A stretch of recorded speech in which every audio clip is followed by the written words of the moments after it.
अस्सलाम वालेकुम नाज़रीन, मैं हूँ स्टार अहमद। नाज़रीन, जैसा कि मैंने आपको पिछले व्लॉग में बताया था कि नैन्सी पेलोसी जो है वो ताइवान का विजिट करना चाहती है। अब जो बाइडेन और शी जिनपिंग की आपस में फ़ोन पे रब्ता होता है आज से 3 दिन पहले, और शी जिनपिंग यानी चाइना के जो प्रेसिडेंट हैं वो बाकायदा जो बाइडेन को वार्न करते हैं और ये कहते हैं कि अगर आपने नैन्सी पेलोसी को ताइवान मुल्क के अंदर भेजा तो आपकी और हमारी जंग स्टार्ट हो जाएगी। नाज़रीन, ये कहना बड़ा आसान है कि दो सुपर पावर जो है इस वक्त जंग के ऐसे मुकाम पर पहुंच गए हैं और इससे समझ लें कि आज जो है वो नैन्सी पेलोसी ताइवान से विजिट करके वापस चली गई है। अब ताइवान से विजिट करके वापस चली गई है तो ताइवान में नैन्सी पेलोसी ने ऐसा क्या किरदार अदा किया। अब नाज़रीन, प्रॉब्लम ये आ गया कि चाइना और अमेरिका जो है ना अब एक दूसरे के सामने आ गए हैं। अब ये प्लानिंग हो गया कि अब जो है वो जंग स्टार्ट होने वाली है। अब जंग किसकी वजह से स्टार्ट होगी? जंग होगी ताइवान की वजह से। और चाइना ने फुल प्लानिंग कर ली है कि अब हम आज के बाद, आज जो हम लोग कहते थे ना ताइवान मुल्क है, ताइवान मुल्क जो है वो अब मुल्क नहीं, वो चाइना के अंदर आएगा और हम अब इसको फतह करके दिखाएंगे।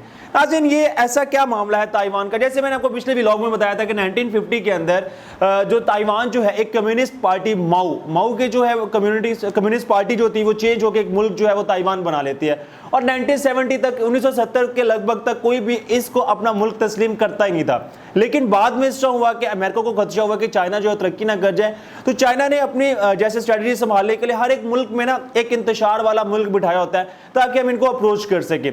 सेम एज फिनोमिना यही वाला था। अब ताइवान जो था वो अमेरिका के साथ फेवर में था। अमेरिका ने पॉलिसी अपनाई कि आज के बाद हम जितना भी असला, हथियार, ईच एंड एवरीथिंग हम जो है ना ताइवान को देंगे। अब ताइवान को देना तो बहुत दूर की बात है। अब चाइना ने ये कह दिया कि आज के बाद हम ताइवान से दरामदाद अपनी मुअत्तल कर रहे हैं, यानी जो भी हम लोग एक्सपोर्ट चीज़ें कर रहे थे वो सारी की सारी चीज़ें खत्म कर रहे हैं। अब एक्सपोर्ट के अंदर फल, मछलियाँ, इसके बाद कुदरती रेत, गैस, तेल, oil, each and everything Taiwan को ना आज के बाद चाइना नहीं देगा। और एक इंटरेस्टिंग बात यह है कि कल नैन्सी पेलोसी जैसे ही ताइवान में कदम रखती है, जैसे ही नैन्सी पेलोसी प्रेसिडेंट से ताइवान के मिलती है, तो चाइना ने फॉरेन स्ट्रेटेजी अपना ली और उसके बाद उस मुल्क के अंदर तकरीबन चाइना ने तकरीबन कोई 50 से 60 जहाज जो है वो सराउंडिंग में घुमाने शुरू कर दिए और ये फैसला कर लिया कि आज के बाद हम इनसे जंग छेड़ेंगे। नाज़रीन, मामला जंग तक पहुंचा क्यों है? अब कोई नाज़रीन इस बात का हर इंसान को पता है कि रशिया और यूक्रेन की वॉर क्यों हुई थी। सिर्फ अमेरिका की मुदाखलत की वजह से हुई थी। अमेरिका ये चाहता था कि यूरोपीय यूनियन के साथ ये जो यूक्रेन शामिल हो जाए।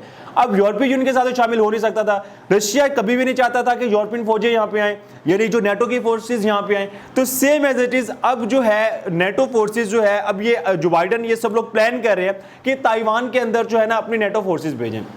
अब जब नेटो फोर्सेस भेजते हैं नाज़रीन, आप सब लोगों को पता है कि नेटो जो फोर्सेस है, यानी जो नेटो की आर्मी है वो सिर्फ अमेरिका की तो नहीं है, उसके अंदर तकरीबन काफ़ी ज़्यादा ममालिक शामिल है। अब इन ममालिक के साथ सबके साथ जो है जंग स्टार्ट होने वाली है। अब जंग जो है एक बहुत भयानक चीज़ है कि जंग नाम लेना बड़ा आसान है, जंग स्टार्ट करना बड़ा आसान है, लेकिन इसके जो नतीजे हैं भुगतना बहुत मुश्किल होता है। अब मामला इस बात भी आया, शी जिनपिंग ने ये बात कही थी जो बाइडेन को आज से 2 दिन पहले। देखें, जो इंसान आग से खेलता है ना वो राख हो जाता है। जो इंसान आग से खेलता है वो राख हो जाते हैं। 3 बार वर्ल्ड बोले हैं शी जिनपिंग ने जो बाइडेन को, आपने नैन्सी पेलोसी को नहीं भेजना। अब नैन्सी पेलोसी का मामला क्या है? असल नैन्सी पेलोसी का मामला ये है कि नैन्सी पेलोसी ने अमेरिका ये हमेशा जब भी इनको कोई मसला आता है ये कहते हैं कि जी वहाँ पे इंसानी हकूक़ की खिलाफ वर्जी हो रही है, चाइना वाले बहुत जुल्म करते ताइवान के ऊपर, ताइवान के लोगों को हक नहीं उनका देते।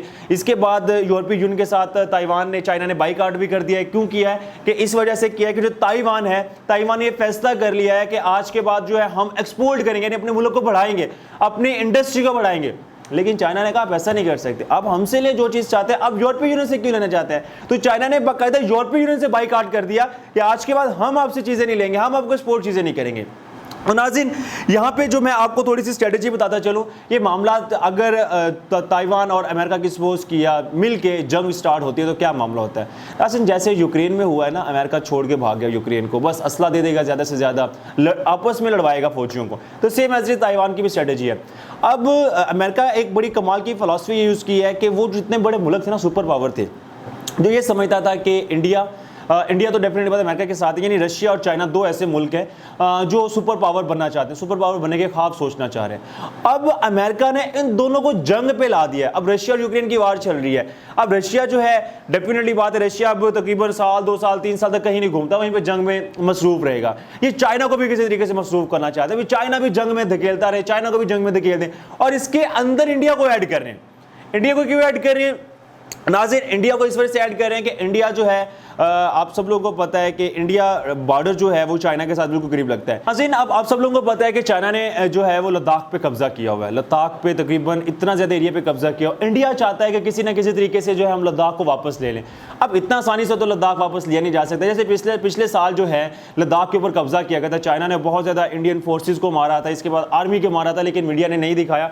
तो अब नाज़रीन मामला ये आ रहा है कि चाइना को फंसाने के लिए ना 3 मुल्कों को ऐड कर रहे हैं। एक ताइवान, एक अमेरिका खुद इन्वॉल्व होगा और दूसरा इंडिया। इंडिया को जानबूझ के इन्वॉल्व करेगा। इंडिया अगर जानबूझ के इन्वॉल्व होता है, डेफिनेटली बात है, इंडिया को पता है कि अगर ताइवान पे कब्जा होता है तो लद्दाख और फिर हमारे ऐसे शहर छिन जाएंगे। तो अब इंडिया की स्ट्रेटेजी यही होगी कि हम उनसे जंग लड़ें। नाज़रीन, आप सब लोगों को पता है कि चाइना के साथ कौन सपोर्ट करता है? पाकिस्तान। आज पाकिस्तानी फॉरेन मिनिस्टर ने भी बयान दिया। उन्होंने कहा है कि चाइना ने जो है बहुत अच्छा फैसला किया है, जो ताइवान जो है वो चाइना की ही मलकियत है, लेकिन नैन्सी पेलोसी को विजिट नहीं करना चाहिए था। पाकिस्तान का रद्द अमल क्या आया? अमेरिका के खिलाफ आया। किस वजह से आया कि अगर इंडिया, ताइवान और अमेरिका ऐड होते तो पाकिस्तान की ऑटोमेटिकली जंग स्टार्ट होती इंडिया से। क्यों? पाकिस्तान ने सपोर्ट करना है चाइना को, और चाइना की स्ट्रेटेजी ऐसी होगी। अब ये खित्ते के अंदर ना मैं कुछ दिन से पहले से सोच रहा था कि इस खित्ते के अंदर एक बहुत बड़ी जंग छिड़ने वाली है। और जंग क्यों छिड़ने वाली है? अमेरिका कभी भी नहीं चाहता कि एशिया तरक्की करे। अमेरिका की ख्वाहिश होगी कि यूरोप तरक्की करे, यूरोपीय यूनियन तरक्की करे, यूरोप आगे जाए। अब मामला ऐसे कि सबको जंग में ऐसे इन्वॉल्व कर दिया। रशिया यूक्रेन की वॉर छिड़ रही है, अब चाइना की, ताइवान की जो वार छिड़ जाएगी। अब ये डेफिनेटली बात है 3-4 साल 5 साल तक कहीं नहीं जाती। अब जब जंग स्टार्ट हो जाती है ना, तो जंग के अंदर मामला ये होते हैं कि जंग जब शुरू होती है तो उस वक्त ही मसला आता है। इसके बाद लोग कितने गरीब होते हैं, कितनी जाने जाती है, सबसे ज़्यादा टॉर्चर इंसान को उस वक्त होता है। तो नाज़रीन, अब यहाँ से मामला यही आ रहे हैं कि नैन्सी पेलोसी जो विजिट किया अमेरिका तकरीबन पहुँचने वाली होगी आज। और इसके बाद मैं आपको बताता चलूँ, आसियान एक इलाका है, वहाँ पर इजलास भी होता है। और इसके बाद बाकायदा बरहम लोग हैं, उन लोगों ने चाइना के साथ ये मिलके ये स्ट्रेटजी अपनाई है कि ताइवान से आप बिल्कुल हरगिज़ ना लड़ें, ये हमारे ही भाई हैं, हम इनको क्यों मारना चाहते हैं। तो शी जिनपिंग ने बड़ी कमाल का जवाब। उसने कहा मेरा प्लान ये है कि 2050 के अंदर हम पूरी दुनिया पे हुकूमत करेंगे। और इसके अलावा अगर आप ये समझ रहे हैं कि चाइना की जो फोर्सेस है और चाइना की जो आर्मी है या चाइना के हथियार हैं वो बहुत नॉर्मल है, ये आपकी सोच है। और इसके मुकाबले में ताइवान को देखा जाए तो ताइवान की थोड़ी सी आबादी है, और ये ताइवान कहाँ मुकाबला कर सकता है चाइना का। सिर्फ एक मामला यही आ रहा है कि सिर्फ यूएसए ऐड है, अमेरिका ऐड है।